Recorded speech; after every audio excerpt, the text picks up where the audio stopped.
They're creepy and they're kooky, mysterious and spooky. They're all together ooky, the Addams Family. Their house is a museum. When people come to see them, they really are a scream. The Addams Family. Neat. Sweet. Petite.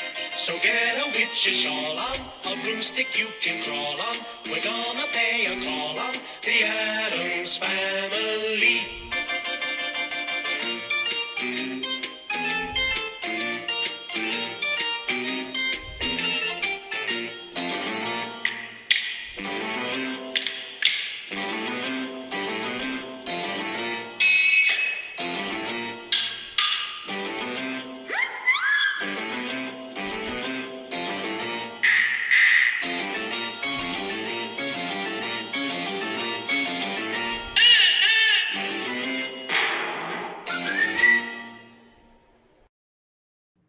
Evening, everybody. Welcome to Tuesday Night Expedition Night. As you can see, I have some friends tonight. You got Mama D to my right, and Sir Rev Grimm to my left, and Mrs. Grimm will be in the background in a couple of minutes. But how is everyone doing tonight? Mr. Bill Beebe, what's up, Sir Knast? What's up, Grimm and Mama D? Well, my favorite faces. Well, I guess I gotta back out because I'm not one of the favorite faces. Maybe. She only says my favorite faces. She's not specific enough, so I don't know what that means. But That's true. What was that, sir? That is true. Yeah, she has to be more specific. We all like you too. Well, thank you, Bill. I feel humbled. But hope everyone had a fun, safe, filled, busy Memorial Day weekend. I worked basically all entire weekend except for Sunday. I took Sunday off for a barbecue, but we were back. Yeah, I moved the curio cabinet in the rain. With the peak. Yeah, with the peaks. With the peak. And how about you, Mama D? How was your weekend? Always busy. Busy. We had a barbecue on Saturday night, and then I had an eye exam that morning, and then we went home. We got the best with what's her name? Anna. Yes. And then Sunday got up and left to go to my father-in-law's, and my parents came down. And then when we got home, apparently I went to sleep around 6:30 and didn't wake up till 9:30 the next morning. Dang. And yesterday I hid in the house like a boss. You head in the house like the boss. I wish I could. I had work yesterday. I was at work 11:30 to 8 yesterday, and it was hell. Yeah, well, it is busy season at work, and it's Under one there. adventure. But we appreciate everyone popping in for this evening. If you had watched the promo this morning, we are doing the states of Maine and Louisiana tonight. Last week we did New York State and Connecticut. So basically we just go over a different bunch of different haunted, abandoned places in each individual state. Mm-hmm. And these kind folks decided to be nice enough to join me. Why am I not doing the show? So where should we start at? Maine or Louisiana? Let's start north and work our way south. Checking in from Batstow. Mr. Basil in chat. Evening, Matt. Nice to see you. But all right, so you want to start with Maine. All right, and I will pull my list that I had found. Then we can jump to the list that Mama D found, which is 12 haunted attractions in Maine that will cause you nightmares or something. But I'll make this bigger so we can all see it. The Anarchist Guide to Exploration. Yes. That is the name of it. And Jackie also says Maine. So, all right. Oh my- So this is a list of 13 abandoned places in Maine, last updated March 11th of 2022. So about 2 years old, but McKinley Manor. Who knows, Matt? That might be on this list. You never know. Nobody knows. X. So the number one is Evergreen Ski Resort. A ski resort that is abandoned must be a fun time. You can go, tubing and skiing, and nobody there to pick you off. Or you can slide down the snow hill naked, and nobody would say anything because it's abandoned. Ooh, naked. Ma? Was she yelling? I don't know. I don't think that was English. Woohoo, naked. Again, I don't think it's English. No, Lulu naked means Luna. She must not have a collar or anything on. So let's see. The history of what was this? Evergreen Ski Resort. Back in the early 60s, developers imagined Evergreen Valley to be a small but bustling ski town with cabins and lifts and restaurants for the winter season. But it would take some time. 1970, $4.5 million was spent. Wow. Back then, that's a lot of money. Still is a lot of money.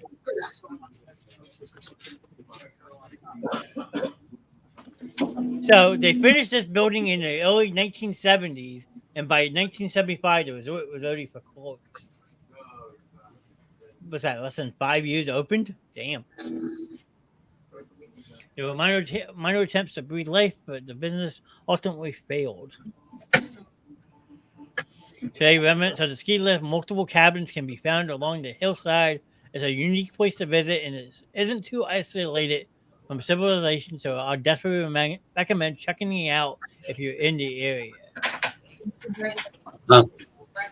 Sign me up. What do you guys have to say about that? Would you check out an abandoned ski resort that still has cabins and the ski lift on the hillside? Maybe a tetanus shot.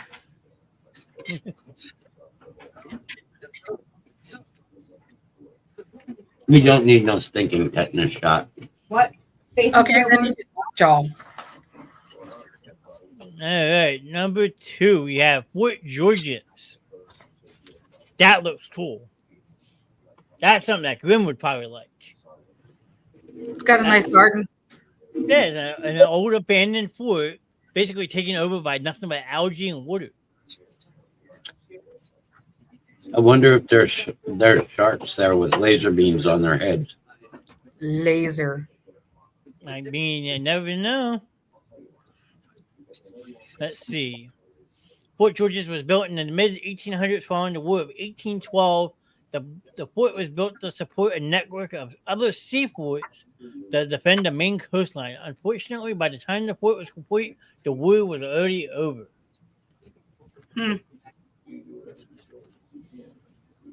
Advancements in explosives made the fort inadequate to serve. There was a plan to modernize the fort, but funding ultimately fell through. The fort was last used during World War II to store submarine mines. So there actually might. Heather's in chat. Hello, Heather. I want it. There might be mines there still. It's been slowly eroding the harsh winds and salty sea. Fort Georges is on a small island, so you'll need a boat or some swim trunks to reach it. That's not the only fault it's going to get.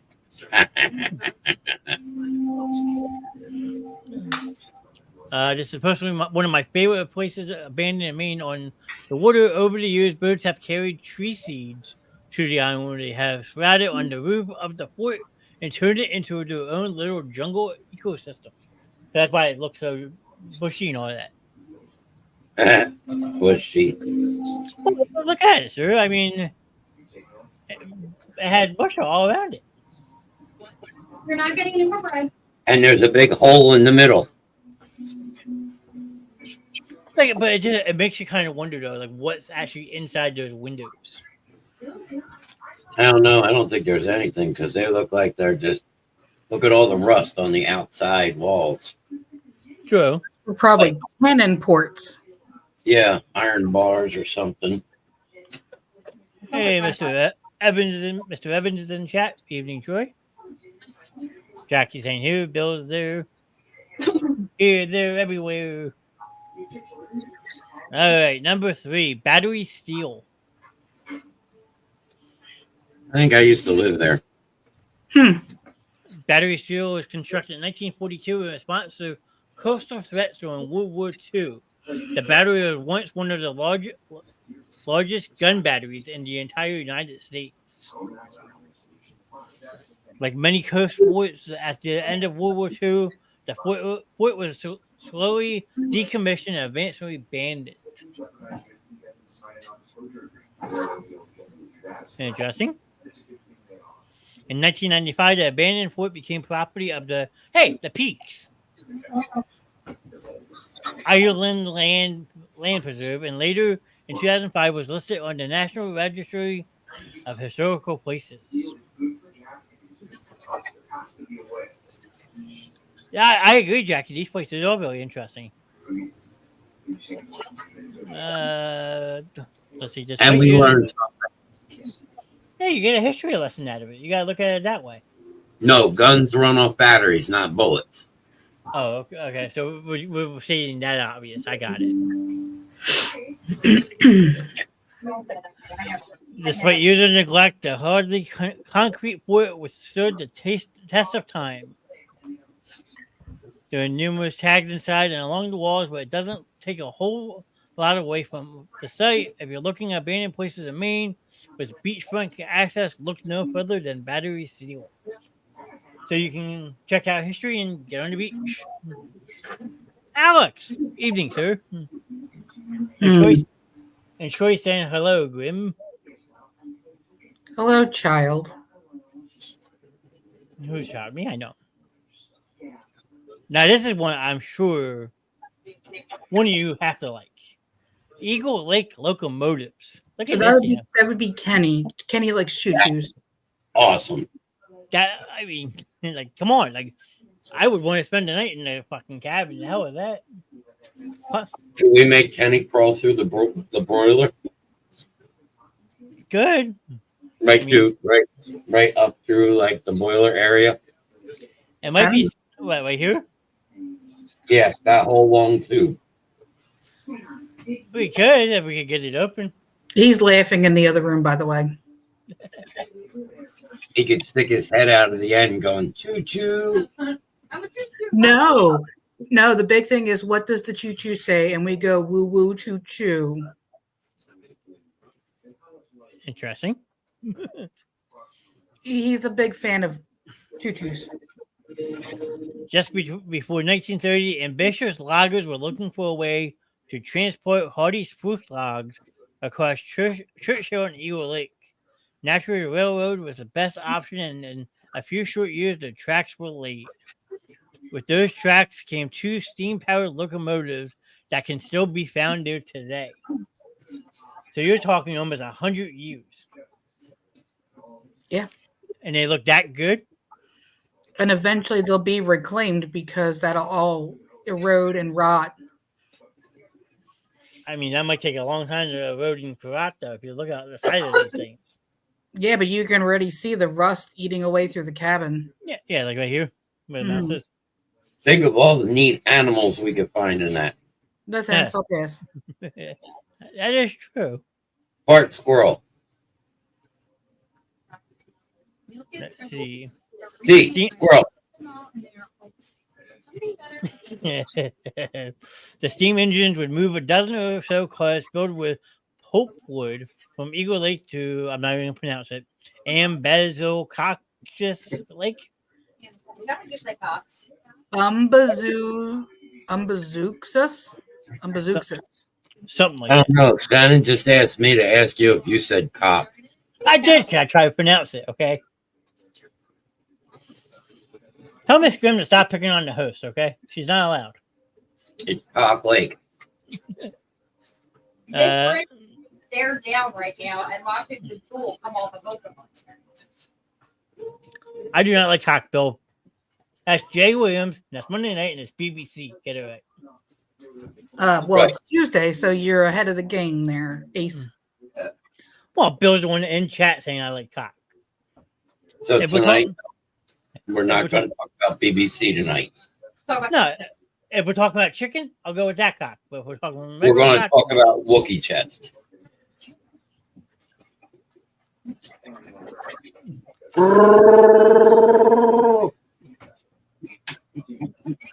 Look, it looks like a face. I was so waiting for that. That's why I didn't say another word. I knew it was coming. The trip was efficient. Only took a... Johnny likes chickens. Yes. Like the Wookiee dress. The trip was efficient and only took about 3 hours. They must play a massive role in the success of the Great Northern Paper Company. So basically, they got it laid down in 1931. By 1933, pulpwood operations had ceased. Mm-hmm. So again, 2-3 years and place is done. Yeah, it's also, the Great Depression and everything, but, world wars definitely took precedence. Yeah, that is very true. Old Town Civil Defense Bunker. I am Anyway. going there just because of what's written above the door. Satan. I'm in. Could it be Satan? Something. I mean, it kind of looks like a tiny home in the woods. I'd live there. In a van down by the river? Maybe. Almost did that. Yeah, hey, you might find my cousin while you're at it. Speaking of which, then you... I almost did that, Danielle, Mama D. Remember that. We were promised too many times, and I was guaranteed to go. Mm. The Old Town Bunker was built in 1965 to withstand bombs during enemy invasion. The underground rooms covered roughly 8,000 square feet. Unfortunately, due to advancements in weaponry, the bunker was deemed inadequate for modern-day protection. So you have underground rooms that cover almost 8,000 square foot. That's a lot. Yeah, that is a lot. That would be Blast from the Past on steroids. Right? But since it's inadequate, think about it. Those rooms are now just placed to bury the dead. Yeah, essentially. Maybe. Let's see what's left. The bunker is widely known local spot and is worth checking out if you're in the area. Due to popularity, the doors have been welded shut. Regardless, it's still a cool place, especially during the fall. Just keep in mind this isn't the place to visit if you're chasing abandoned bunkers that are fully accessible. I think Grim would still be up for a challenge. Yep. I mean, we just need to borrow somebody's portable arc welder. I know somebody that's got welders and cutters.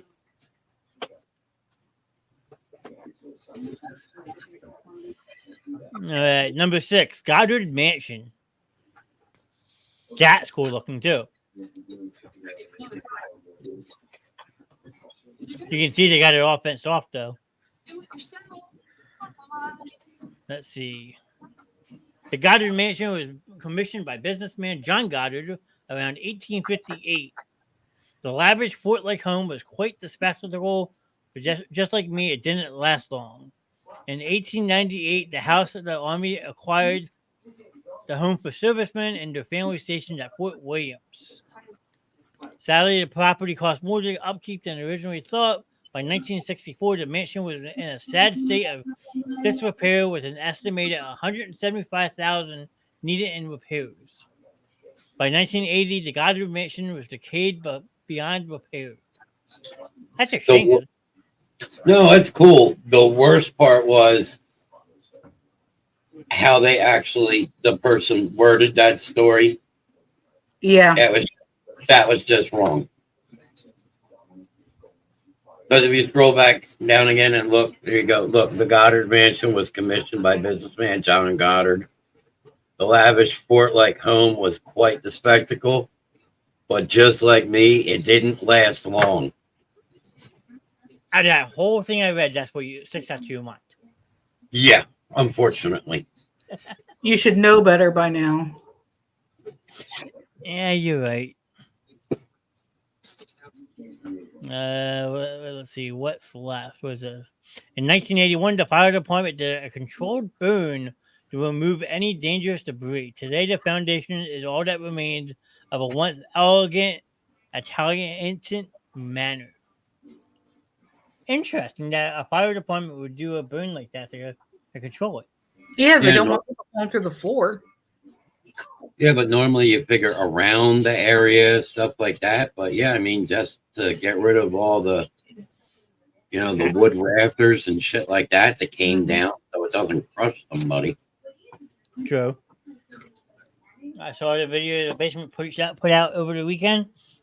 Troy, all I can say is you gotta keep an eye out for more of that. You never knew. Nope, absolutely not. I don't know nothing. I don't What? know. Peaches took over Grimm's show on Friday. We've had a lot of strange visitors on the show. Okay. Mm-hmm. Yeah. What's left? The remains were open to the public, but in 2009 they put a fence for the public safety. It's a cool place to check out if you're close. The rooms lack any type of interior, which is unfortunate. So it's basically like a hollow shell. Makes it that much creepier. Yeah. Especially when you're in the woods and don't see it coming. Yeah. Not playing Marco Polo 2-0 in that place. Mm-mm. No. I got Portsmouth Naval Prison. This place is cool. Nice Kinda- architecture. It kind of looks like a beefed up Alcatraz. Mhm. Alright. Yeah, I think it's completely surrounded by water. There you go. Dubbed the Alcatraz of the East. The island site has been in use since 1775 and played defensive roles for numerous wars. In 1901, a defensive naval base called Camp Long, again, Camp Long, was being decommissioned. By 1908, the fort had been rebuilt and transformed into a naval prison inspired by the design of Alcatraz. That's awesome. So in World War I, the prison held prisoners at war. The prison quickly filled, capping out at 2,295 prisoners in 1918. Expansions were added, and by 1945, the maximum occupancy was just over 3,000. So they put the expansion on and can only hold 5 more people. Yeah. No, 2605. Or 605. Yeah. No, you're right. 605. No, 705. Something like that. Yeah, something along that line. Damn those old people on their map. The prison was used throughout the Cold War and up to the early 1980s when it was used to train military correctional officers. The property was set to be renovated, but lead paint and Asbestos. removed what will cost about $10 million. Mm-hmm. What's left? The building is in great In shape. the 80s. So that's not too long ago. Yeah. The building is That in great shape. Like triple by now. Yeah, probably. So the building is in great shape. Despite use of abandonment, it's a literal fortress, so access isn't the easiest. The land is on private property with no current plans to release or demolish. So just gonna let it sit there and sounds like Right. decay. Mm-hmm. Decay. That's a shame. That's, like you said, that's beautiful. It is beautiful. I mean, they could completely revamp that place and make it into a one-of-a-kind hotel. Mhm. That is true. Stephanie! And people would flock to it. Oh, absolutely. Imagine making that like a hotel. East of Alcatraz. I mean, that could easily just be a hotel. Well, Mhm. Stephanie came in and said it, so now we got to do it. I honestly, I made that for Amber. And Amber, Yeah, but Steph said it, so I kind of had to go with it. she didn't put the you, okay? She just put, hey, guys. Close enough. I helped her a little bit. I love you all too. So what's next on this list? Fort Baldwin. There you Oh. go. That's another good one for it. Sir Grim up there. Mm. Remind me of days back in Vietnam. Yeah. No, Jackie, I've never been ghost hunting, but I've really never needed to go very far. My parents' house is haunted. It's haunted by a child, dogs, my grandfather, and my grandmother. And then there's something that lives in the living room. I'm not quite sure. And in my house, my grandmother stops by. Kenny's grandfather stops by because I could hear him laughing. My aunt Terry, my dad's mom, and of course we know that Hopi and AJ both love to visit because HDMI high. And how about you, Grim? You ever gone ghost hunting? No, we used to go through the cemeteries because Candle Boy was the big thing in Pennsauken, but never actually did the ghost hunting thing. Yeah, I can't say I've been ghost hunting. I've been to abandoned buildings and almost got arrested a couple times, but Definitely. Only counts on horseshoes and hand grenades. well, and the funny part was one of them is Penhurst. I almost got arrested there the year before it became a haunted attraction. Well, if I would have known Kenny now, I would have been off the hook.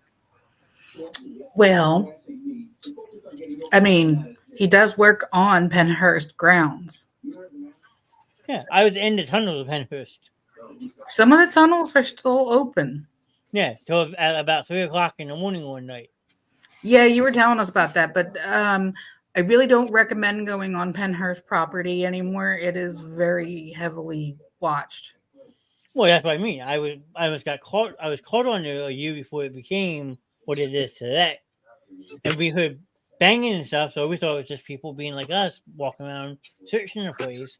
Here it was 2 security guards. They called the cops. By this time, my cousin had already rolled his ankle. So cops showed up. They asked how long did it take to get where we were standing at from our car. We said about 13 minutes because we parked it about a mile and a half down the road and cut through the woods to get to the Penhurst. The cop was like, I'm going to give you 12 minutes to get off this property, back in your car, and gone. If not, I'm arresting you for the night, $5,000 trespassing fine, and you're spending a night in jail. I don't care if you post bond or not. We got back to my car in 10 minutes. We were gone. And this was at, like I said, 3:30 in the morning. Yeah, they don't play around. No. It's unfortunate because there's a lot of cool shit in that place. Yeah, but there is a lot of torment. You can feel it. Oh, yeah, absolutely can. I mean, it kind of reminds me of Marlboro, which is an old psychiatric hospital up in central Jersey. This one's back in the woods, too. And we parked in a ditch about 2 miles from it and got through the woods to the place. No one found us. And we were just walking around this building and stuff. And you go in some of the rooms, there's still beds with shackles on them. Yeah. I mean, I don't know about you guys, but that type of shit just fascinates me. You see documents all over the place, some dating back to 1930. Okay. And since the place has just been run out, it's just all over the place. People just go in and ransack it. No, yeah. What, Felix? Are you guys still doing the prison? I would like to eventually. I don't know if we're doing it anytime soon. So that one's a wait and see, I would say. Yeah, I like to do it. It's just a matter of getting a group of people together and, you know, That whole shit and caboodle. yeah, because it's not cheap. No. The prison. Oh, what? No? I agree with that 100%. It's not cheap at all. All right, Fort Baldwin is another coastal fort during the American Revolution. So you're talking back in the 1700s again. It fell out of use after the war and was kept on standby until World War I. During the war, the fort worked in tandem with Fort Popham. Talk about an interesting name. As part of the coast of defenses of Portland. The fort was disarmed to reallocate resources to more threatened areas. The fort was reactivated during World War II briefly before returning to the state in 1949. What's left? Today, the fort is easily accessible and open to the public. If you enjoy military history, the fort is a great place to explore and enjoy the waterfront. Since the fort has been preserved, this is a great illegal abandoned place in Maine to explore. So you can actually go check this place out. That would be cool. I mean, it definitely does look like they upkeep it.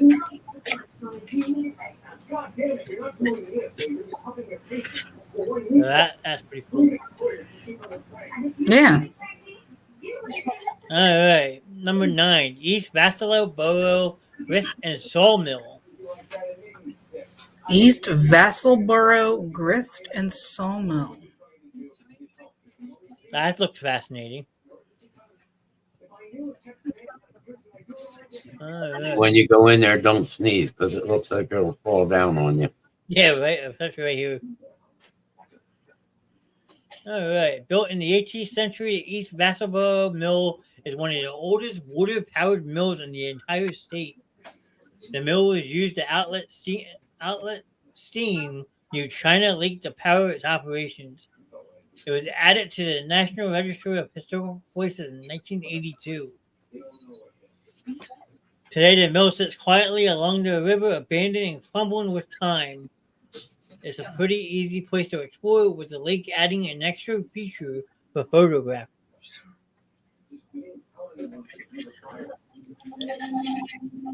Keep me in mind if you all do. I looked it up. I think it's like $110 a person. Something like that. But she's talking about the prison. Yeah, that's definitely like expensive. Yeah. I mean, what we were looking at was like $35 a person. So was that Yeah. overnight? Was that? Was that 7 to midnight was like $33, but it was like a $500 deposit. Yeah. Oh hell no! With 15 people, not bad, but You need a minimum of 15 too. What's next on this list? Let's see. Molten Sawmill. I think someone said this in chat earlier.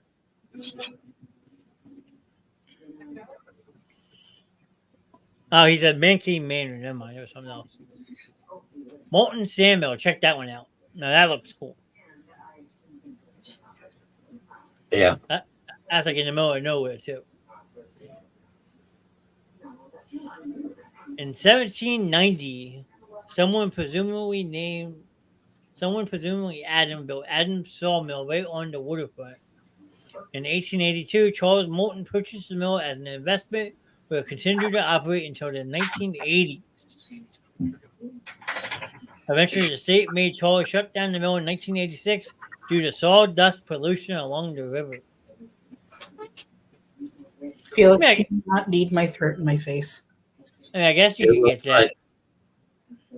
It looks like someplace you would expect to see like moonshiners doing moonshine. True. That is very, very true. Feeling defeated and dealing with mounting maintenance costs, Charles sold the building in 1995 who, to a guy named Anthony who aimed to restore it. As a measure, however, with rotting wood and decay, restoration was deemed too expensive and for the project. Yeah, but you just use the wood that you get in the sawmill just to replace the wood that you need to put up. True. Today, the mill is a charming little ruin that is slowly collapsing into the pond. Inside are all numerous artifacts that were protected by the local property owner. Unfortunately, thieves have stolen some antiques inside, so many of the artifacts have been removed. Yeah, bastards. Little people got to ruin the fun. That is true. Don't make me For me, I was going to say that we have to go tour. What's that? I thought the ship was coming up. I was like, ghost ship. Nope, that's an actual cruise line, sir. That was the first thing that came to my mind. Ghost ship. No, that's that brand new one over in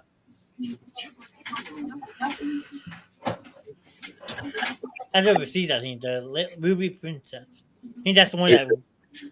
Yes, Felix is a big baby. He loves being held, and he loves it when I rub his tummy. And Is it unsinkable?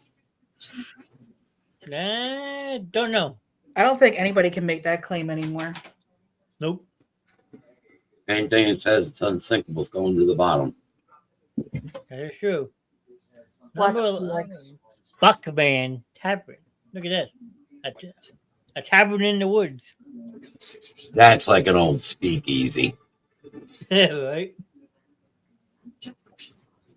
Speaking of taverns, you know what might be interesting and may, possibly have some haunts in it? That Indian tavern right there in Haddonfield. They say it does. I haven't personally been in there. I know. They say that's one of the places in this area that you can go actually check out. So, if my friend Kristen was in chat, I think she's been in there once. I can't remember. Yeah, to me, that looks like an old gin mill place or a speakeasy or something. Out in the middle of nowhere. Possible. You're adoring fans, want you? Let's see. Built by Samuel Buckman in 1776 as a stop along the King's Highway, it was a good stopping place between Portsmouth and Bangalore, which made the tavern a popular place for travelers. Local Lewis surrounds the tavern with some saying a guest murdered his traveling companion and dropped his severed head from the top floor window. Now every time that window is replaced, it mysteriously breaks.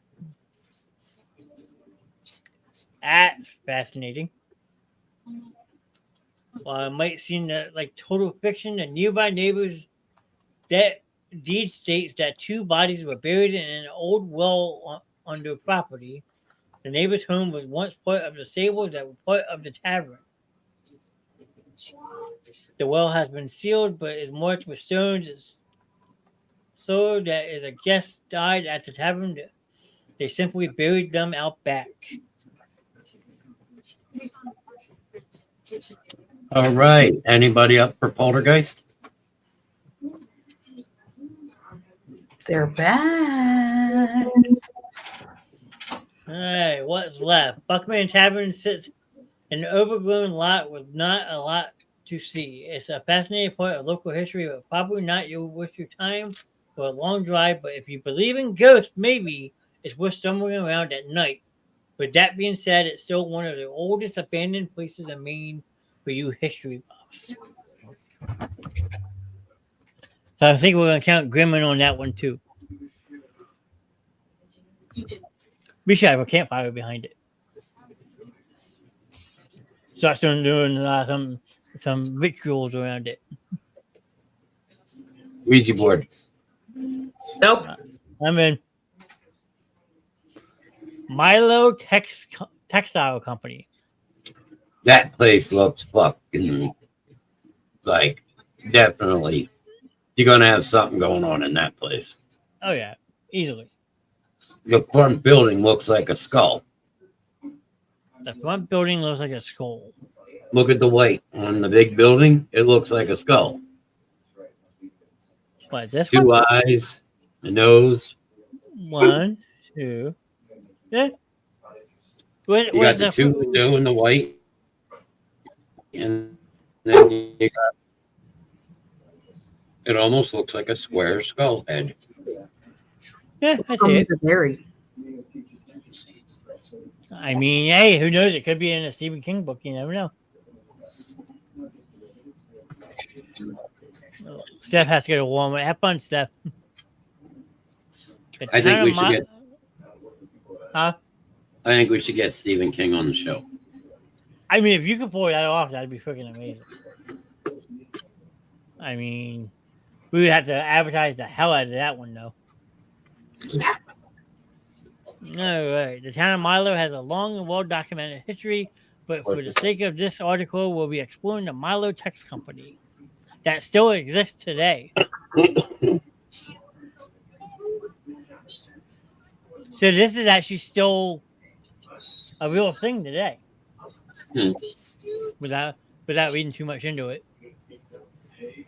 And Jackie said me. She wants to play the Luring Air Force Base is the last one on my list.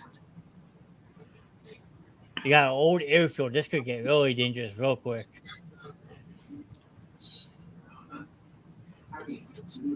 That's fun because I had a couple of mimosas. Steph's drunk. Can't Rodney drive? Yeah, Rodney does drive, but Steph's drunk. Oh boy. That would be fun because I would take my RC cars out there and open them up wide on the fucking airfield. Oh, you would have more than enough room to do that. You could ramp those pictures up big time. But just look at it. Like, you got the old hangars and stuff here. I wouldn't know what's in the tower. Yeah, I'd like to go up to the top of the control tower. You probably can't get up there now unless you climb the stairs. You never Yeah, know. probably no electric to the place. Let's see. Luring Air Force Base was built in the late 1940s. It would quickly become the largest Air Force base in Strategic Air Command. The choice to build the base in limestone was not random. The town sits at its closest point in the U.S. to Europe, allowing for quick deployment during the Cold War. The site held nuclear weapons. That's scary. So we now know that you're going to glow in the dark. Well, I do too, but I don't let people know that. The site held nuclear weapons just northeast of the airfield in a secret facility called North River Depot. Today, the depot is now part of the Aroostook National Wildlife Refuge. Oh, shit. Let's see. During the Cold War, a non bomber would take off every 6 hours to fly a predetermined test route.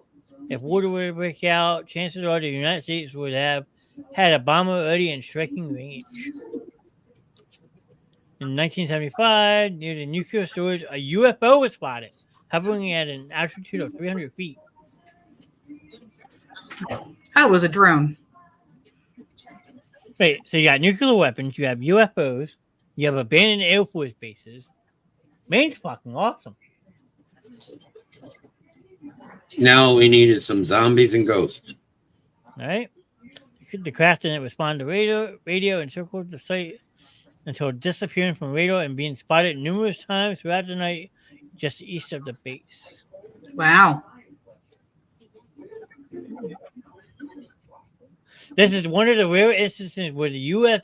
government admitted that a nuclear site's airspace had been penetrated by an unidentified craft. See? And all this time, the government's telling you, oh, aliens don't exist. They don't exist. Well, apparently in 1975, they did. Evidently. The grimy bastards. It's not nice when your airspace is penetrated and not known. I thought it was violated. I don't know. So, large civilian popularity, including a ski hill. Service members worked on base, hospitals, and schools throughout the community. So the base has been closed for 20 years now, for 30 years. Wow.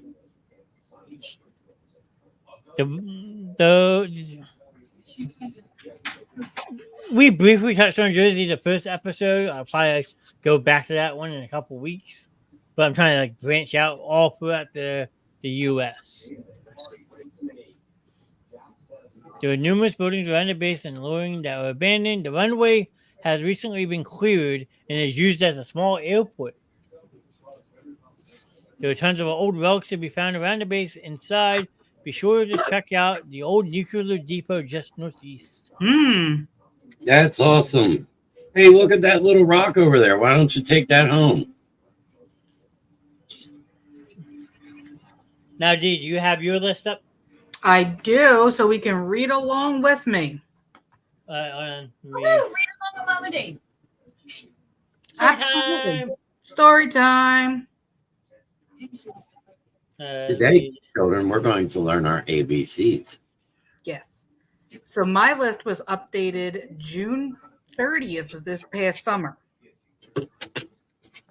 All right, gang. So first up on the list is the Kennebec Arsenal in Augusta. Now, following its transfer from military to state use in 1901, the nearly 200-year-old Kennebec Arsenal in Augusta became a facility to house the mentally ill. One look at this imposing abandoned place in Maine, and you can almost hear the cries of the tortured souls who called this place home. It closed its doors for good in 2004, but has recently been slated for redevelopment. Yep. I see poltergeist written all over that. Well, the fact that it's on top of a hill just intrigues me a lot. And the other part is I'm waiting for the comment. Yeah, that's definitely a place that Grimm's in. All right. So the next place we're going to go is Mount Hope Cemetery in Bangor. I would live in that shit. Oh, I would too. That fucking thing's awesome. Without the windows. Now, if you're a scary movie fan and you find yourself in Bangor, stop at Mount Hope Cemetery. It is an essential. It is one of the first filming locations for Stephen King's Pet Sematary, among the scariest movies ever made. Oh, and remember Al Brady from Central Street? He's buried there too. Or could he still be roaming the grounds? Al Brady? Al Brady from Central Street. Anyone know who Al Brady is? Probably a local legend up there. Would you like me to look it up real quick? If you want to, and we can discuss that if you'd like. Is he any relation to Tom? Probably a great uncle.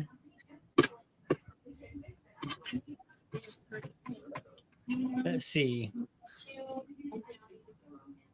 All right, so Alfred James Al Brady.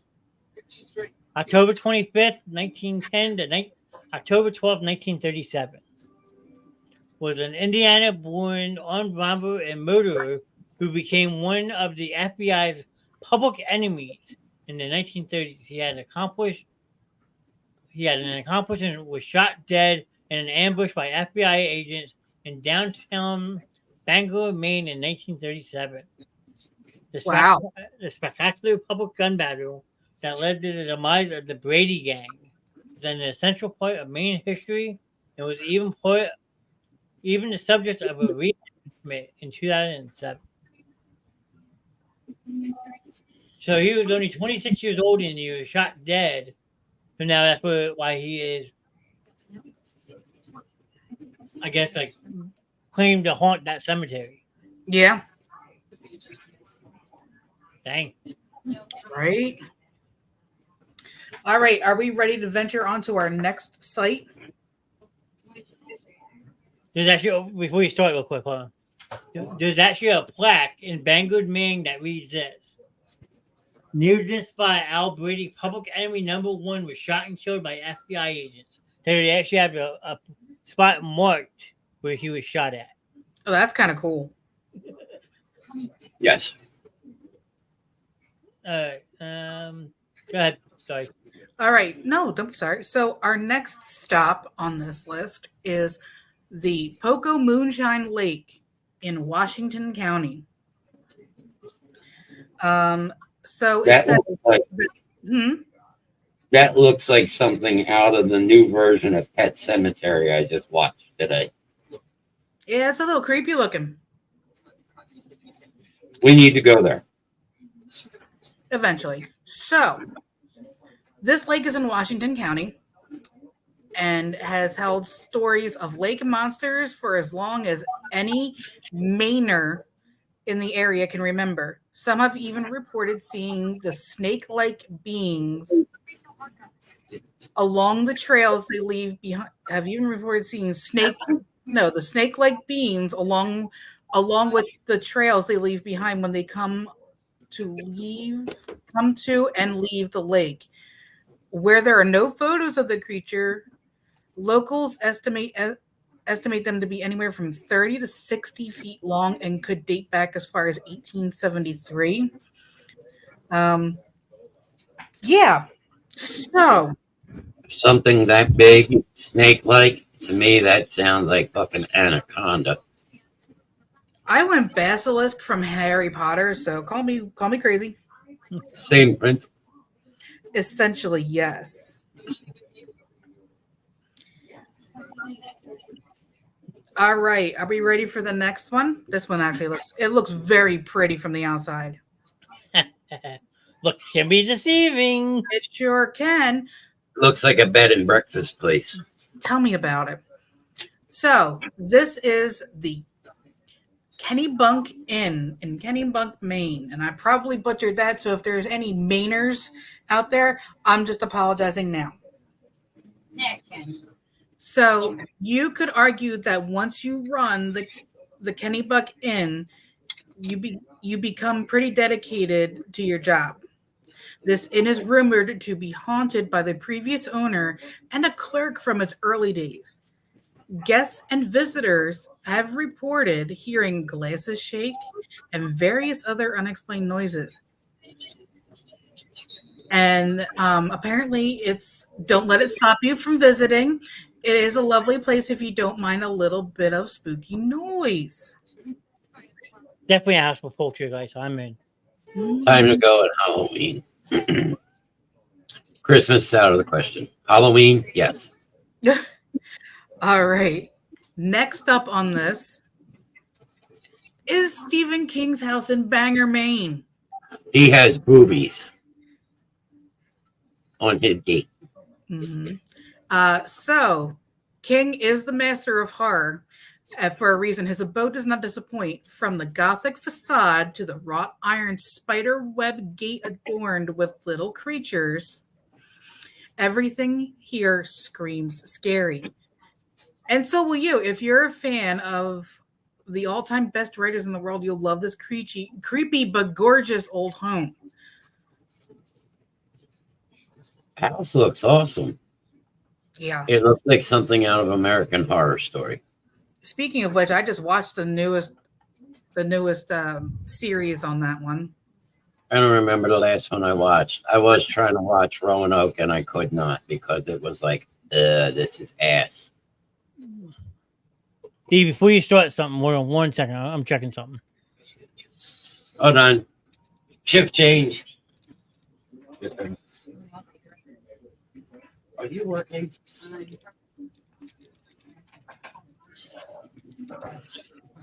You are working. Somebody's at work. I didn't get a lot done today. So, if you guys want to do a road trip, the Kennebuck Inn is all the way north, and then King's house. Well, no, sorry. Kennebuck is south. Stephen King's house is north. About 2 hours and 22 minutes. Okay. So that means it's about 4 hours from here. Yeah. Which, if you want me to look, I could probably find it on hotels.com, the kennel bunk in. That could be interesting. That Yeah, sounds like one of those Where is things. that Maine and at? Kennebuck. We can make a pit stop and see. It's by Portland and Freeport. Mm-hmm. On the way home, that's the Marco. Where's Marco at?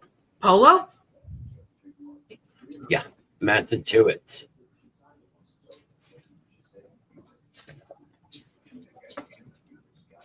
We'll knock on Stephen King's door. Hello, I am here. Let me in. I want to ring your boobies. I am touching your invisible booby fence. Your breasticles. let's see. Hold on. We haven't used that in a while, breasticles.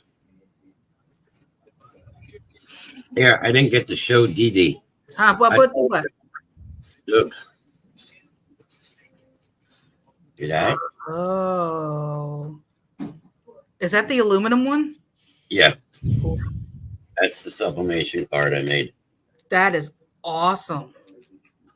I gotta make the fronts a little bit bigger because the QR codes are too small. Well, it's a learning process. Or I just have to put the QR codes on the back of the card and do away with the pictures. Mm-hmm. Here, I need to come here. I have to walk away.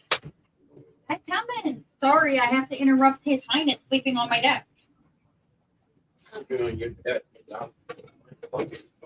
No, please, His Highness is sleeping on my desk. So, I know you. Kennebuck Inn is only $172 a night.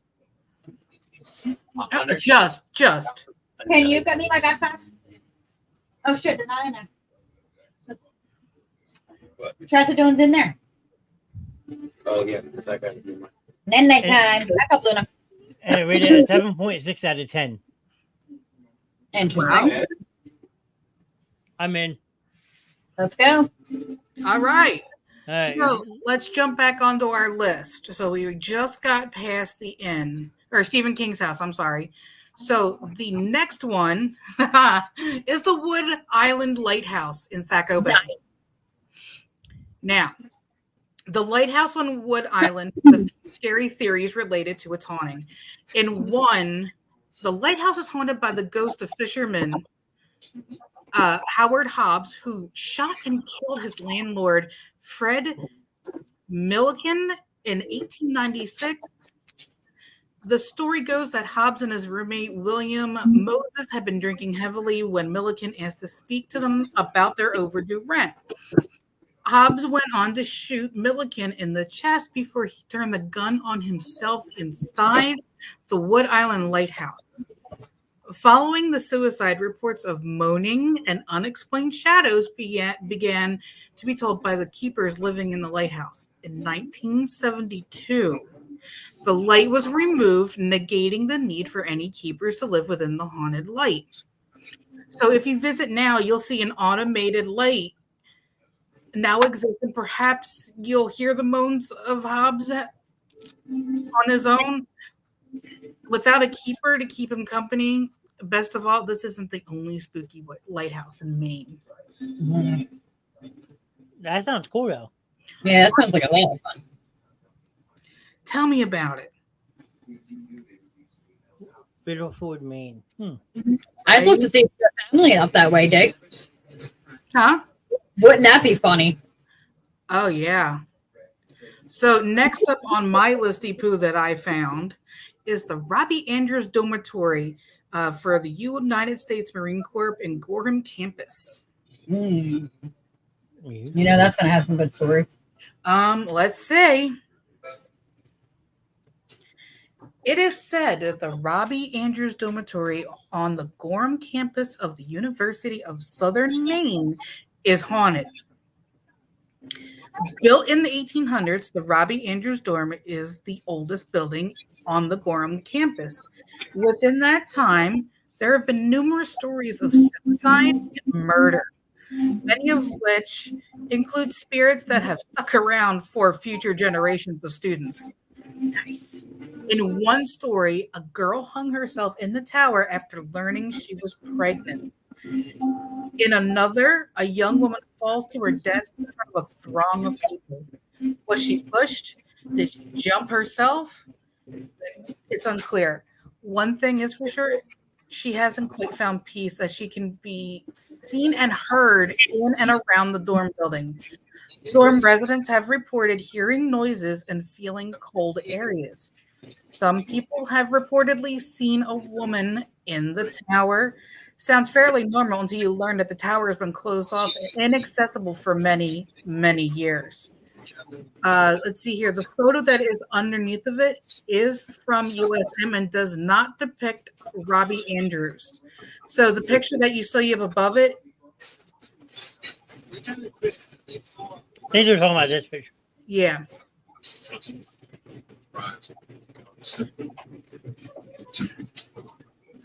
Interesting. Right?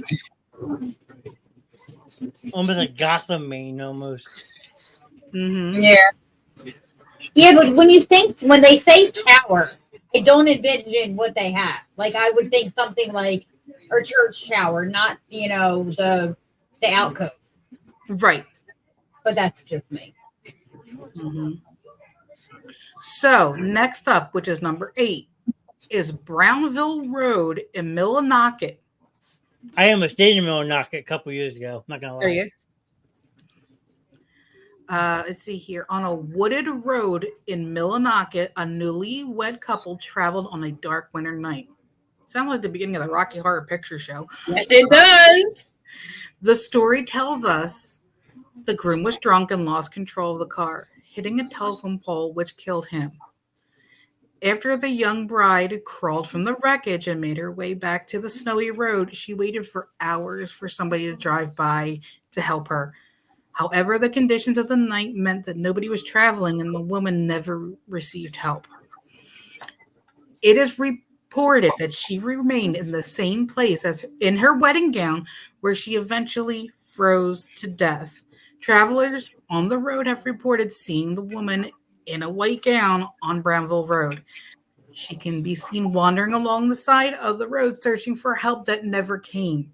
Some even claim to have actually spoken to the woman. In these situations, she tells the driver of her situation, but as the vehicle approaches closer, the woman suddenly disappears. So that is the woman in white. Yep. That's fucking awesome.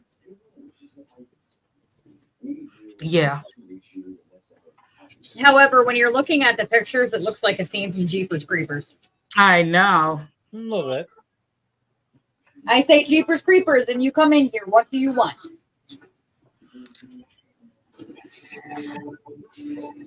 So, number 9 on the list is the Lucerne Inn. And that's in Dedham. The Lucerne Inn is rumored to be haunted by the ghosts of victims of a murder-suicide that took place at the inn. Even the name of its location is scary. But if you can look past that, they have a reasonably priced Friday night seafood buffet you should check out. Really? Let's just tell you how it was a murder-suicide, but hey, they have really good lobster on Friday night. Hey, when in Maine, eat lobster. Lobster. Oh, God. Why is it going to get worse? My boner hurts. Your boner hurts? Yes, this boner right here. Oh, your leggy boner. Yes, where I broke it. Did you hear? We can go to the hotel for a suicide and murder, but they have great seafood on Friday night. Awesome. I believe Huh? that it was Come on. the lobster Move, bro. fork stabbed him in the skull. Lobster. Come on, let him move. All right. I did it. Is everybody ready for the most known place in Maine? Fort Knox in Prospect. Yes. Now, Fort Knox is still in use. Yes. Now, on the western bank of the, okay, Penobscot River lies Fort Knox, built between 1844 and 1869. While it never saw battle, it is said that the ghosts of the many Maine soldiers still roam its dark granite tunnels. And if you're skeptical, in 2001, Sci-Fi's Ghost Hunters crew visited Fort Knox for one of their paranormal investigations and concluded that yes, the fort is very, very haunted. Well, look at this thing. It's almost like Terry Crews saying, "I'm very, very serious." Yeah, but look at the size of that. When you have to find something new. Oh yeah, I mean, like it is absolutely. There's a moth in here. It is absolutely beautiful. And the snozzberries taste like snozzberries. Snozzberries. Go lay down. Ooh. Ooh. So the next one is Route 2A in Haynesville Woods. Now, according to this list, Route 2A is arguably America's most haunted road. One of the most treacherous roads in New England. It was once the main thoroughfare for trucks hauling potatoes from the county. Over the years, the road has claimed many lives, and some of its victims have never left. That definitely sounds like a pet cemetery. I was just going to say that. Now you know where the idea of pet cemetery came from. All right, for the last thing on this list, the post blizzards of Portland streets in Portland, Maine. Wait, what? So they wanted to end the list with a little bit of levity. So the threat of a snow ban isn't enough to terrify you. You are the strongest person we've ever known, and you are our hero. I'm ready for the snow. No. Look at it. More snow. Weird. And Steffi's saying Joe's Crab Shack closed down. If anybody needs seafood, hit me up. Mm-hmm. Really? Yeah. So, are we going to run the first commercial? We can, sure. I don't know what I did with your medicine. Oh, yeah, I'll run it for you. Everyone who's in chat, sit tight. And What? Also we got something else. No, when we come back, we got something else we're going to discuss. Oh, okay. But sit tight, and we'll be back in a jiffy.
Welcome back, everybody. That was No Owen's worries. Custom.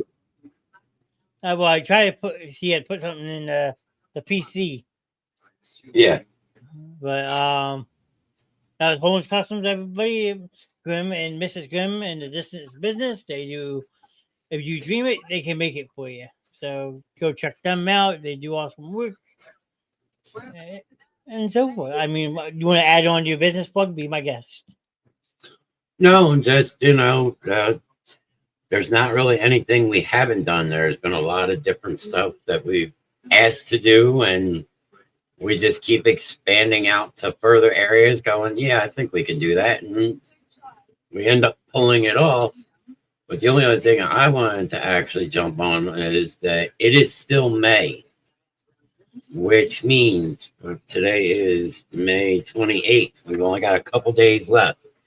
So all likes are 50 cents and hearts are $1 during live shows only.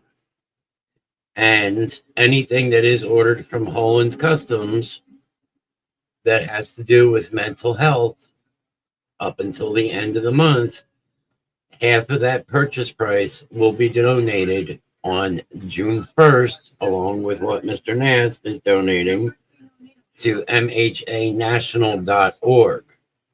So let's get those hearts and likes out there. Last month for autism awareness, it was a $200 donation to Autism Speaks. And we'd like to see that number actually get beat this month. I think we might actually. It's gonna be close, but I think we might be able to pull it off. And right now, I see that there are 9 people total. And I would say at that point, I asked for a roll call, and I see Stephanie is here and Gary is here. But Gary has joined the party. Yep, but that's only 2 people from Facebook. There's a total of 6 people in Facebook. There's Jackie. Mama D is now back on Twitch. There is 2 sitting in YouTube, 6 on Facebook, and 1 on Twitch. And I know who is on Twitch. And I know of at least 3 people that are sitting in Facebook. Well, I got Facebook open on my phone too. Yes, so I'd like to know who the other 3 people are and the 2 people on YouTube, so that way we can at least give you the shout out that you deserve for being here. And Heather's still here, so that leaves 1 more person on YouTube. Like I said, I'm watching it on my phone on YouTube, so I don't know if I count as one or not. I don't know. I never really looked at it that way. Well, you gotta throw it out there then, so that way you can get a shout out.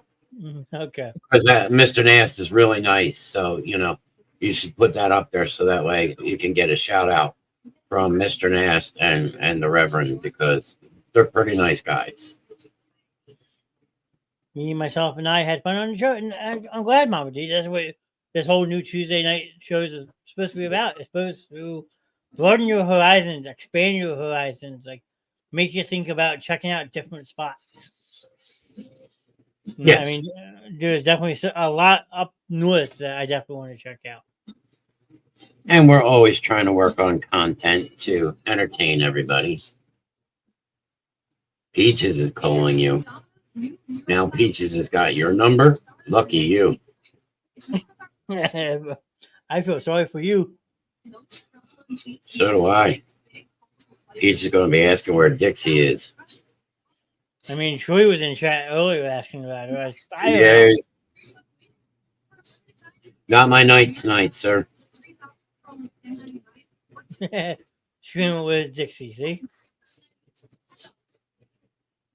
Yep, screaming where's Dixie? Exactly. Dixie's busy. $20 is $20. But in this economy, she might have to do 2 for 1. Yeah, it's possible. You never know. It's true. All right. So should we jump into Louisiana? Yeah, I put some stuff up in there. I don't know if it came up or not. If I have to, I can always go pull it up in the other spot. I got you. What do you want me to start with? The things to do haunted places in Louisiana? Yeah, I mean, like I said, unfortunately I didn't look at them. Mrs. Grimm sent them over to me. I can go through it. I have it right here. I can present this real quick. There we go. Is what I'm looking at. This is one of the things Mrs. Grimm sent over. Things to do. Haunted places in Louisiana. Now, Oh, supposedly, if you want the most haunted places on the face of the earth, this is where you go, is to Louisiana. Because down there, holy crap, Peaches is crazy. What was your first clue? Because down there, you got to think. You've got the voodoo, you've got everything down there. Hey, Jackie, you asked that earlier. I said we touched base on it the opening night of the show. We're going to go back and retouch it in a couple weeks. Yeah, because there's a ton of stuff in Jersey that is out there. I mean, we touched on the opening night a little bit. We didn't go into full detail about it. We were kind of all over the place. So, yeah, Jackie, I'm going to go back to it eventually, but that's in due time. Give it more of a personal breakdown that it deserves. Oh, sorry. It's all good. I just had saw your comment earlier that you had asked the same thing. So, and Mama D said she spent the first minute yelling at me in Russian. They wanted to know where Dixie was. And she wanted to know when she was getting her money. I told her I don't know anything, and that earned me a discount, a disconnect. I wouldn't even answer the goddamn phone. All right. So this is one of the places that I do want to go to at some point, Louisiana. Oh, The absolutely. only thing is down there, there's a few things down there that don't go hand in hand with me. Most of that is heat and humidity. Yes. Block that number. Good. Let's see. Number 1, St. Louis Cemetery, number 1, in New Orleans itself. There is no question as to which tomb in St. Louis Cemetery, number 1, belongs to the voodoo priestess of Mambo, Marie Levin. Hordes of followers have left offerings and marked 3 X's on her crypt in hopes of having their wishes granted. LaVue is one of many famous residents buried and said to haunt New Orleans' oldest cemetery, built in 1879 and situated close behind the French Quarter. The cemetery spans only a block, but supposedly houses 100,000 of the city's dead, many of whom are thought to still walk the cemetery grounds. Take a cemetery tour to get insider knowledge. No. Insider knowledge. Note, visitors to the cemetery must be accompanied by a licensed tour guide. No. Still in. I will go get licensed. There we go. Yeah. All right. Arnold's Restaurant, another one in New Orleans. The ghosts at this upscale restaurant are some of the classiest you'll find. Count Arnold himself appears in the main dining room, dressed in a tuxedo, surveying the guests and smiling at the energetic atmosphere.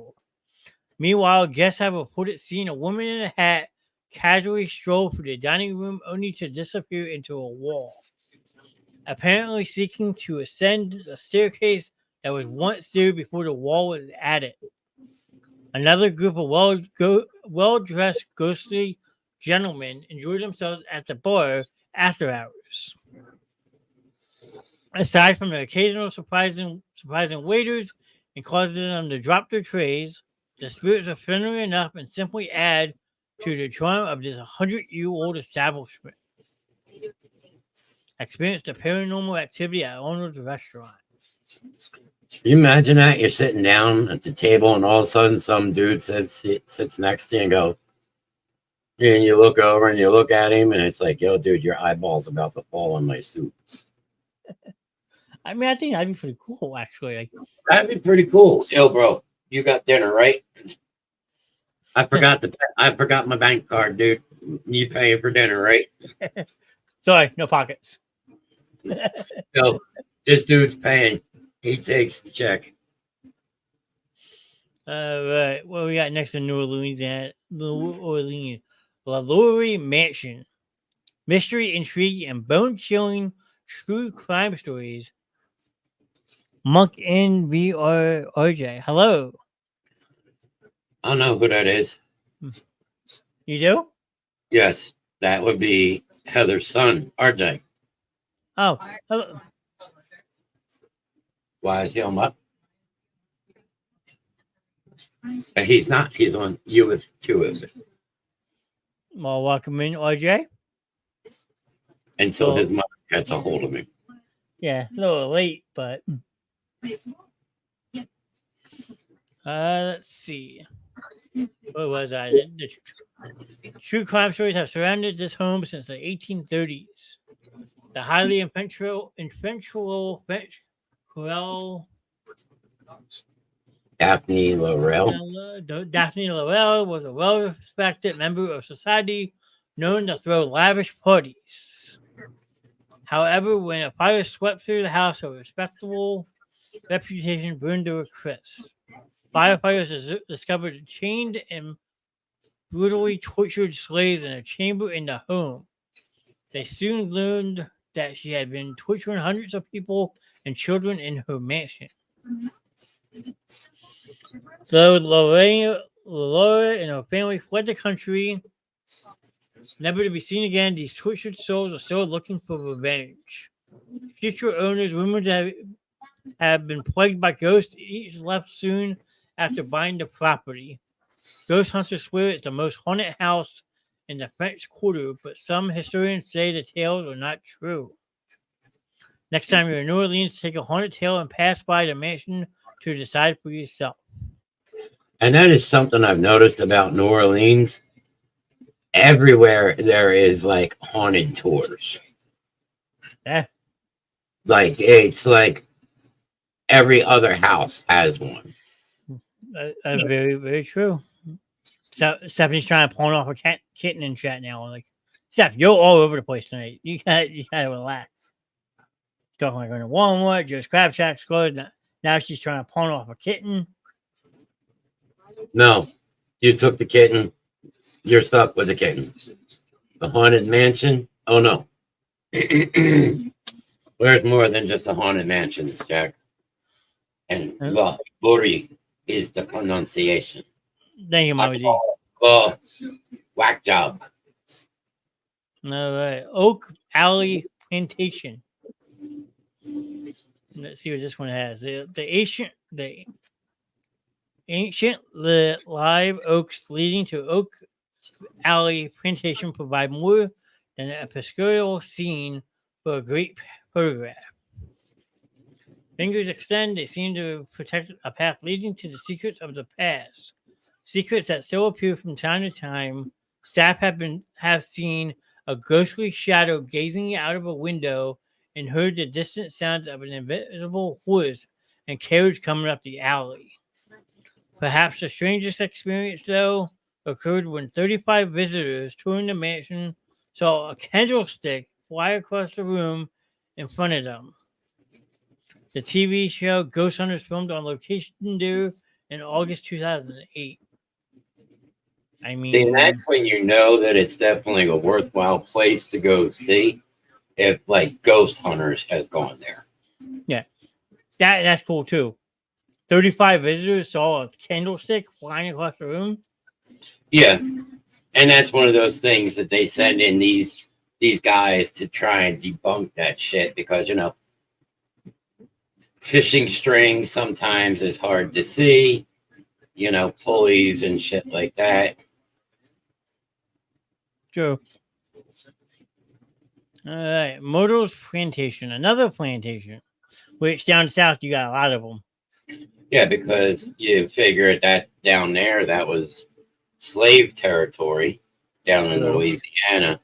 So you get a lot of the plantations and stuff. That is very, very true. It said the hauntings began with Chloe, who was a slave punished for eavesdropping on the family. For her revenge, she baked a poisoned birthday cake. Within hours, 3 of the main family members were dead. Chloe's ghost is still reported to haunt the Myrtles plantation. Subsequent owners suffered death and murder tragedies in the years that followed. The ghosts of these former residents, as well as others passing through, have been documented in photos, featured in national TV shows, and witnessed by residents and tourists alike. Stay the night in one of the most haunted homes in the country, or take a mystery tour on Friday or Saturday evening, and you might experience your own ghost encounter. I would be staying. Welcome back, Troy. He can't sleep. Well, we're talking about ghost stories. I mean, that might not help. That is true. You never know. All right. Oh, Louisiana's old state capital. Baton Rouge. Great order and defender of the common people, Abileo's parish legislator Pierre Covervivin suffered a heart attack in the Capitol's chambers after a spirited speech about corrupt politicians. It seems that he loved his job so much that he never left the neo-Gothic Old State Capitol building. Coverville's large footprints have appeared on the Senate floor, and a rumpled bed in the exhibit hall could have been his resting spot for the night. While making the rounds, a security guard felt a tap on his shoulder and heard invisible people moving around in the dark. Others have seen motion detectors going off, meaning someone was in the museum, but when they went to investigate, no one was there and nothing was caught on security tapes. Yeah, I've had that shit. That's awesome. I've got the security scanners here, and it'll come up that something. I'll be laying in bed at night, and both the dogs are asleep, and Shannon's asleep, and it feels like the corner of the bed actually gets pushed down, like somebody's climbing up on the bed. Yeah. And I can only take it that it's Hope and AJ. Then more than likely. That's definitely not me, I promise. Yeah. All right, what else we got? Cal Courthouse? Think so. Okay. Lake Charles. Tony Joe Henry was born to an unfortunate circumstances and bore a deeply sinister side too. In 1939, she set out to break her new husband out of prison when she committed cold-blooded murder in Calso Parish. She faced 3 trials for the murder of Joseph Calloway and actually became a town celebrity. In the end, she became the first and only woman executed in the electric chair in Louisiana. 75 years after her death, jail officers think Tony Joe's spirit still hangs around the holding cell in the courthouse. Workers encountered unexplained electrical malfunctions, random wafts of burnt hair and cheap perfume. Some have claimed to have heard the screams of a woman echoing from the stairs. Whatever you choose to believe, Tony Joe Henry has put the courthouse as a true crime and paranormal destination. It's interesting. Yeah. And I think they still have the electric chair, the death penalty in Louisiana. I believe so. All right. Magnolia Plantation, another plantation for you. Even the stars of the Travel Channel's Ghost Hunters were spooked by the paranormal activity at Magnolia Plantation. During the 2009 investigation, investigators heard chanting of voodoo rituals and tapping noises while filming in a former slave cabin. Unexplained lights were caught on tape, suggesting ghostly spirits were present. Those who lived and worked here tell a story of an overseer murdered by Union soldiers when they took over the main house. While the circumstances of his death are cloudy, his presence is thought to remain in an upstairs bedroom. Meanwhile, the spirits of former slaves haunt the plantation's hospital and a cabin where anthropologists have found evidence of voodoo. Today, the mansion is a private residence, but the National Park Service owns the remainder of the complex and it is open for tours. Yeah, because you got to think. I mean, voodoo is practiced, and a lot of that came in with the slaves because of them being, they weren't Christians. They were considered heathens at that time. So they, they were practicing things in their tongues to their gods. Yeah. They knew nothing about God here. They were never taught Christian ways. And so that's where a lot of the voodoo came from. And they used it as spells and shit to protect their villages and shit. Yeah, that's true. If anyone on the 3 platforms want to answer this, feel free. It's just try to get the chat going a little bit. You guys are being really quiet tonight. It's kind of eerie. Where's the creepiest place the chat has ever gone? I don't know. I don't think the hospital. Well, an old abandoned hospital? No, actually, just the hospital in general. But yes, there's a. I don't remember if it was Bridgeton or Millville, but back years ago, I was working for an office furniture company, office supply company. Mm-hmm. And at Newcomb Hospital, which is in Vineland, Gary and Jack stayed there and they were working on the new office wing. And I had to go down to the old hospital, and that section of the wing was no longer being used, and it was the surgical floor. Fun. So the lights were barely on up there, and I had to take down all the old equipment and everything like that and load it onto my truck and then take it back up to Newcomb Hospital so we could put that together there. And yeah, that place was a little fucking eerie because, like I said, it's the old surgical wing. The doors are open. The whole floor is just cold. And it's like September. So it's like, yeah. And the thing is, where I was, there was no cell phone service. So, like, I couldn't get a hold of anybody and nobody could get a hold of me. Dang, so it's like a dead zone. Yeah. And I'm like, the whole time I'm going, if I see something walking out of one of these fucking rooms, I am out of this fucking place quicker than you know it. Yeah, I mean, can't blame me on that one. Is Miss Grim right there or she walk away? I think she walked outside. Okay. I'm curious to know what her answer would be to that. It would probably involve the Scream Ghost. Probably. Or watching the Hours of Saul with me. Yeah. Which I told her tonight we need to watch Saul to go to bed with. Yeah. And she probably told you to sleep on the couch.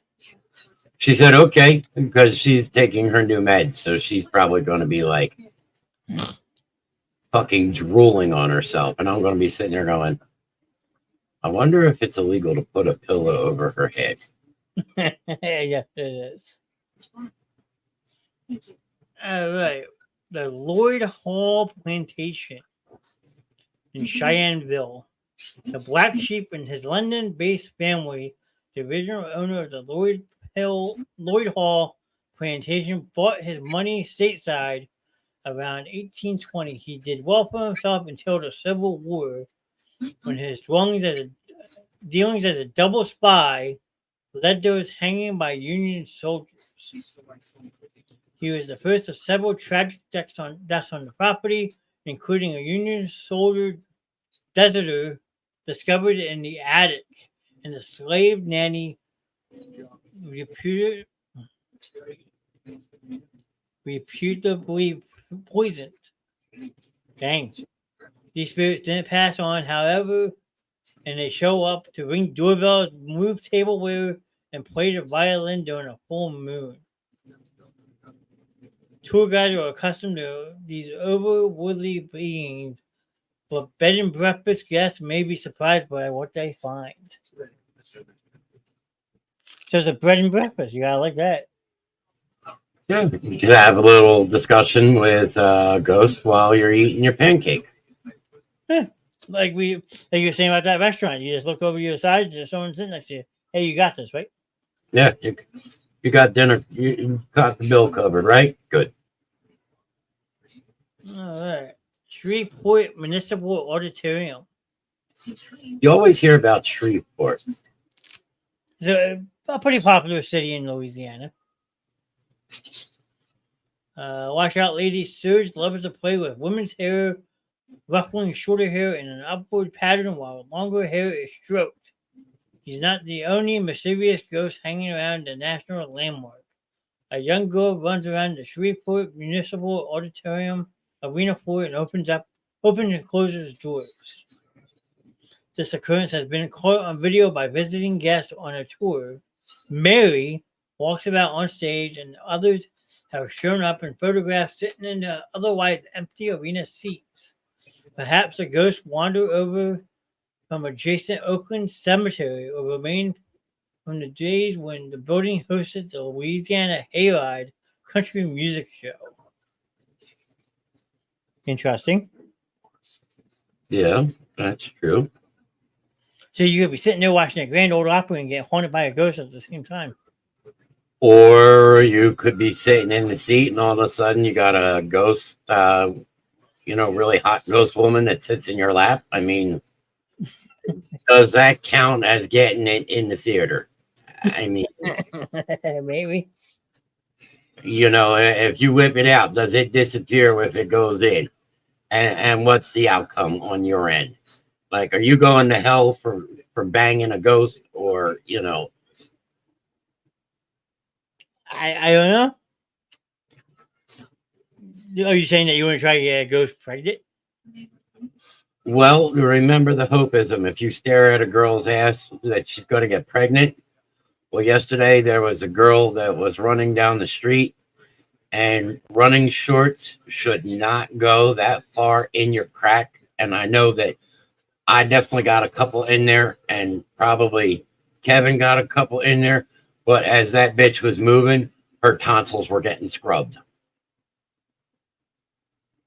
Because, it seemed like her pants, the back part of the butt was all the way up to her eyebrows. Dang. And then one today doing gardening, she bent over. I'm like, yeah, there goes a couple. So, yeah. I don't know. You get a ghost pregnant, now you got ghost baby. Yeah. I might fuck your day up a little bit. True. I'll skip that one because that one's long. The Mortuary, another New Orleans. The Mortuary, originally built in 1872, is a mansion operated for more than 80 years as an actual mortuary. Since it first opened it serves as a haunted attraction in 2007. It's been featured on top ghost hunting shows, including Discovery Channel's Ghost Lab, Sci-Fi Channel's Ghost Hunters, and Ghost Hunters International, and the Travel Channel's Ghost Adventures. While the venue is famous for its haunted mansion during the Halloween season, you can get your chills and thrills year-round at the Mysterio Mansion live escape games at the Mysterio Escape Rooms. So this is just like a full-out tourist attraction. Yeah.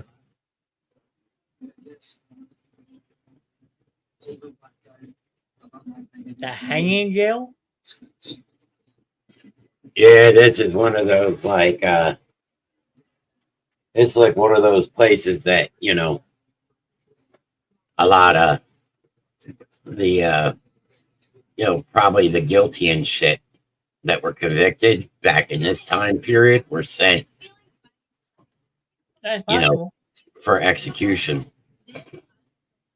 Yeah, built in 1915, the Gothic jail of the Riddler is believed to be haunted by the two men hanged for slaying of their taxi driver. Hence the nickname the hanging jail. The story goes Joe Ganna and Moulton Braswicks hired taxi driver Joe Briville, killed him, and dumped his body in the old Pickering Mill pond. The body was found and the men were convicted and hanged from the third floor gallows in 1928. That's almost like going up towards my bedroom and then dropping them down. Yeah. You're guaranteed that your neck's snapping. Yeah. The jail features a spiral staircase circling around a noose that hangs ominously in an underground tunnel that allowed prisoners to get to the courthouse the next day. It's even been featured on the Travel Channel because of its peculiar reputation. Readers have flocked to the location and some have sworn they captured photos of ghostly beings. I mean, it's kind of like the Sixth Sense, if you think about it, with the movie. Yeah. Yeah, no, that's one of those things that if they're dropping you from the third floor, then it's a guarantee that your neck's going to snap. True. Because otherwise, half the time, you know, when they would drop them from like the gallows, if the knot wasn't in the right place or it wasn't, you know, if the rope was too short, you would see them sit and kick and actually suffer, which is considered cruelty. True. You know, cruel punishment. Before she walks away, Shannon, Yes, what's the creepiest place you ever gone? And say hello to dinner that puts itself. To volunteers all against work on your daily. Just scan a code, sit back, and let the tow wallet. I don't know. Fresh, coverless meals. I can't remember really going anywhere really Get started. scary, to be honest. All right, I just figured I'd ask. I try to get people in the chat to answer it. I know Troy's answer is just naming a place: Gatlinburg, Tennessee. No, Gatlinburg's known for being haunted. I thought that was like a tourist trap. It is. But there are some big shit down there. All right. Maybe I'll land those little. You mean go be asleep in the bed? I left those the last time we came out. We did it the other day. No, after we're done, I'll go out and smoke, and then I'll be in. So this is actually the Gothic jail of the Riddler. Yeah, so there you go. Third floor. My guess would be right about here would be a third floor. Yeah, I mean, because you figure the doorway in, then this with the balcony right there, that's second. And then it looks like you got like something right above that, but then there's the thing all the way up top. Right here, right? Yeah, and if they're hanging from there and just letting them drop all the way down, like I said, you're by the time you get to down to the bottom section, you've got so much speed going that your neck's just going to snap if your head doesn't just come off your body. Yeah. So there are 3 floors in the building. The bottom floor housed the jailer's quarters where he lived with his family as well as his office and a temporary holding cell for prisoners not destined for a longer stay. So that's this floor right here. Yeah. Okay. The second and third floors of the building each hold 4 cells, all opening out onto a spiral staircase that sits in the center of the building. Okay. That's interesting by itself, right there. Yeah. Each cell features a separate bathroom and skylights on the top floor of the building. Amenities that are unheard of for the times. The jail still maintains some standard practices of the area.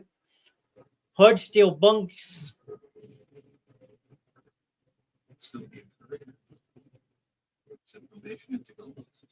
And then it just goes back into why the guys killed him and stuff. So they killed him, stole $14 off him, and then dumped his body. Killed him for $14. Unreal. So that's the Gothic jail of D. Ritter. I mean, And- I wouldn't mind checking it out. It looks pretty cool. No, it does look pretty cool. Like I said, it looks more than 3 floors, but you know, that could really be interesting. Absolutely. And that's all I got. We went through 4 whole pages of different stuff from Maine and Louisiana. Yeah. So, I mean, we had some people in chat tonight. I mean, chat wasn't as talkative. I think they were probably more fascinated by what we were talking about. That, and also everybody's just coming back from holidays, so, and probably some people actually even coming back today because traffic was horrible today. Yeah, you were saying that. I mean, I was going home about 35 minutes. Yeah, no, we were going down and heading for 295, leaving Shade area, and the traffic started hitting and backing up above the bowling alley right there where 38 ramps are. Yeah. And then I was able to jump down and get on to 295, but everything looked good. Even right there at 70 looked good. But I started getting up to like Haddonfield, Berlin Road and Woodcrest, and I'm like, I can see it in the distance, and I know right now that bend on 42, getting on the 42 is going to be hell. So I just jumped off at Woodcrest and said, back roads it is. Yeah, because I left work around at like 10 after 6. Got from my job to the Walmart in Summerdale in about 15 minutes. Don't ask me how. And then from the Summerdale Walmart to my area in about 12 minutes. That's not too bad. No. Yeah, no, like I said, it wasn't even 3 o'clock, and I'm like, traffic's hitting this hard. And I looked at her just as we got on the 295. I said, if this was Friday at this time of day, we would not even be near this section. That is true. Mm. All right. Well, what do you think we wrap this up for tonight? I'll Yeah. let you handle the suicide and crisis lifeline. I know this is a thing that you really bigly stress on Friday night. So It is true. It's something I pushed, the Suicide and Crisis Lifeline, number 988. And I'm actually seeing it more and more places all the time. I am too. And a lot of commercials on TV now about it too, which means, finally in this day and age, it's finally starting to be recognized that people are having problems. And a lot of this all stems back to the past couple of years because of being away during COVID and everything.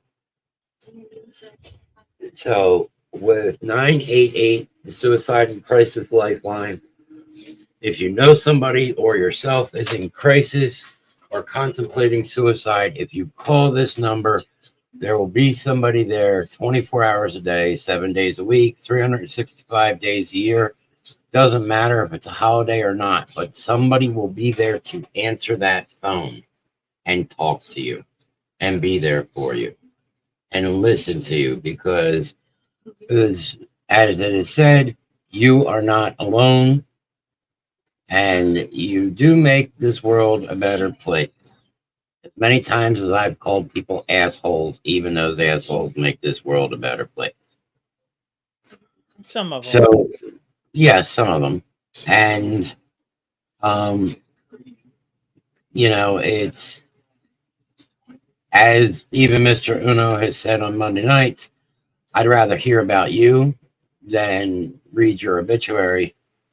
And also, if you know somebody that is going through this, be there with them because they need somebody to talk to. Mental health is a disease. It doesn't matter how strong you are. It doesn't matter how hard you are. It doesn't matter what you have or what you have going for you or how much money. It's a disease that gets into you. Once you have an anxiety attack, you will have them for the rest of your life because one anxiety attack creates a chemical imbalance inside the brain.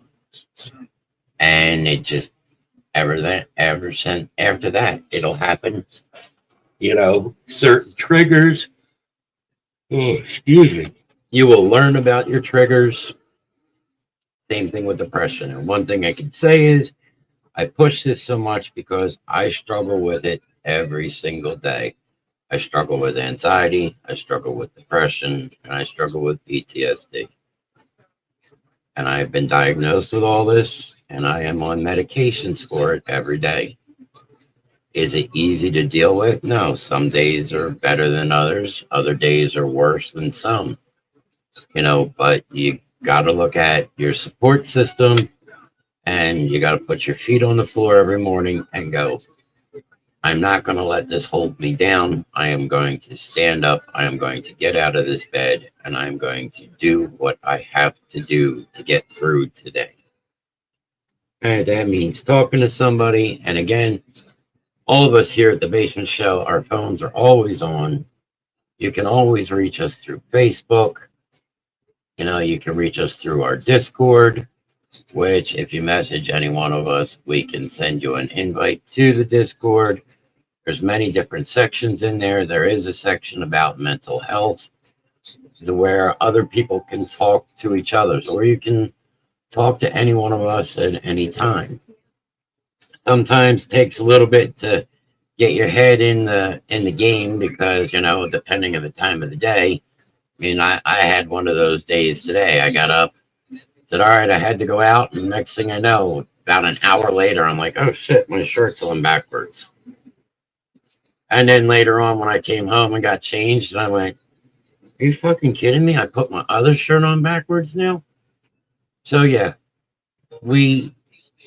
all of us here at the Basement Show have our own days like that. So don't think it's just you and don't think it's only you. There's other people out here that are dealing with it every day just as you yourself. So, reach out, talk to somebody, don't. Taking the easy way out is not the easy way because it leaves so much destruction and pain behind. Very, very true. So, building off that, we have a couple shows left in this month. So, if you're tuning in and watching the live shows, make sure to drop a like or a heart. Likes are 50 cents and hearts are $1. And then this coming Saturday, there will be a special presentation. I think I have that scheduled for 8 o'clock. It will be just on Facebook. I will be making a donation like I did last month. This month, we will be going to Mental Health America, which is one of the most nationwide mental health awareness foundations I could find. So if you watch any of our live shows, make sure to drop us a like or a heart. That's all you have to do. And then the rest of it is on me. So run me dry, make me broke. But just know it all goes to a good cause. And anything that you order from Holland's Customs between now and before Saturday that has to do with mental health awareness, 50% of that purchase price is also going to go along with the donations to the Mental Health American National.org. Now, will you say someone orders it Saturday, say 7:30 at night, right before we go live to do donation? Will you still count it? Yeah, I will count it all the way up to 7:59 p.m. right before the show actually takes on and goes on air. I will count it all the way up to that point. All right, there you go. You heard it for yourself. Go check out HolmesCustoms.com. You watch any of the live shows. You guys have it easy. Just drop a like or a thumbs up or a heart, and you help us out. And then you can also, like he says, go check out Holmes Customs. They have a whole big mental health awareness portion. Help something out. Help somebody out. I mean, we're doing this to help others raise awareness, help support people who are raising awareness. And I don't know if we're doing anything for June yet. I gotta look into it. So stay tuned on that. But you guys have been great so far. Last month for autism awareness, the show raised $132. We had a donation of $50 from somebody, my best friend Liz, and then Mama D made it an even $200. It was awesome. I think this month we're going to beat that. Just looking at some of the previous shows, I mean, it's going to be close, but I think we have it beat. So yeah, I know. This past Friday there was a lot of reaction.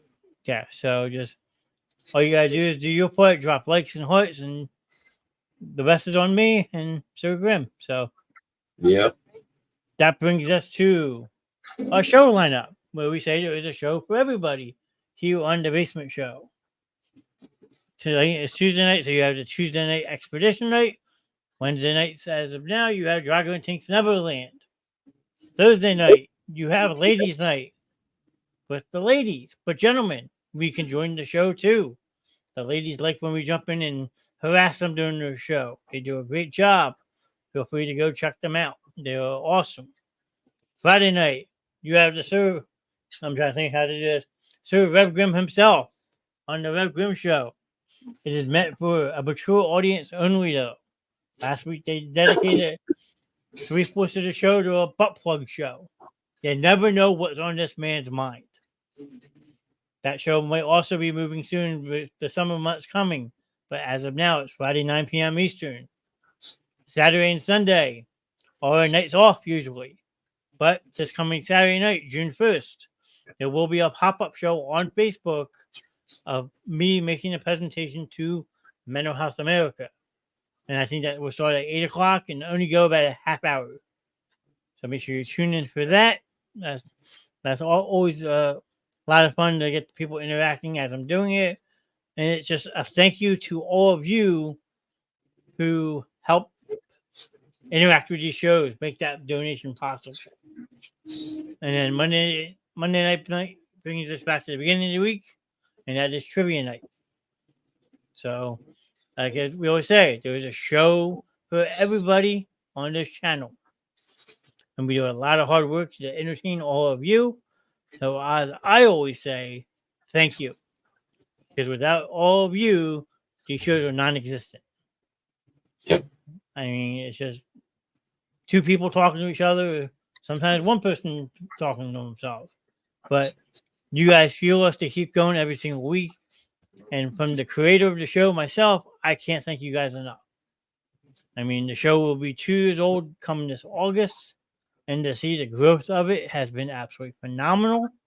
I'm not done growing it. I still want to take it to new, exciting heights. So if you haven't done so already, follow us on Facebook. We have a YouTube account. You can find us on Twitch. But on Twitch, it's only the Basement Show WIT, W-I-T, Mr. Knast. You can follow us on there.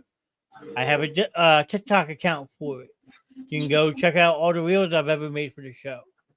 That's just a way to promote the show on there. And then, like Grim said, want to join our Discord, hit us up on there. Because there's always something that you have to follow with the show. There's always something going on. Even if we're not in studio, we're still working on stuff. Yes, because we want to be. what, last week, I think me and you were, we do have X. We are working on X, Twitter. But I think last week, I think me and you were probably in studio almost every single night for the past 2 weeks. Yes. One way or another, we've been in studio. So for Yeah. the past 2 weeks have been very long for myself and Mr. Knast. Yeah, you may not always see us in front of a camera, but as I always tell people, and Grim laughs at me for saying it, I am the Vince McMahon of this show. I appear when I want to appear, but if not, I'm sitting on my computer rather making the intros, outros, and so forth to make this show that much better for all of you to enjoy it with us. And we monitor for people who shouldn't come in, like the other night when we, during ladies' night, we had an asshole that came in and wanted to start shit. So this is stuff that we do because we don't want them in there ruining a good time for you guys. Absolutely. So, I mean, just spread the word, help us keep growing. You guys have all been amazing so far. Like I said, the show's not done growing yet by any means.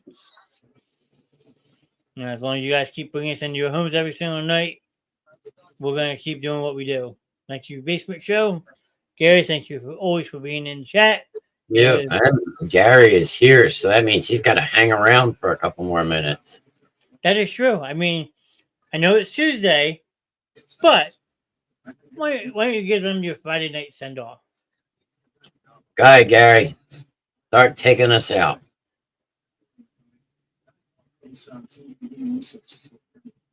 I hope he didn't bounce that quick. Want to have you something? Yeah. This guy, there you go. Don't take any shit from anybody. As Gary said, as I always say on Friday nights, don't take any shit from anybody. People in this day and age are too fucking serious for themselves. You know what? Sometimes you gotta sit back and laugh, and other times you just gotta go. I don't have the time, and just walk away because it's not worth it.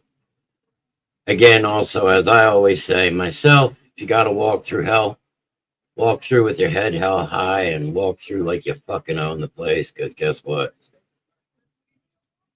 You got to keep your head up in these days and times because otherwise there's too much shit that'll get you down. Everybody from the good old Reverend, I will see you all Friday night. Deuces from the Reverend. Stay safe. Mr. Knast, it's all you. Just got one more thing to add real quick, and I'm signing off for tonight. Thank you to Grim, and thank you to Mama D for jumping in tonight. It's a lot of fun hanging you guys on Tuesday night. Hope everyone who did watch, who goes back and watches, learns a lot about Maine and Louisiana. And till next Tuesday, when we have 2 new states on the list, hope you all have a wonderful night, and we'll see you later.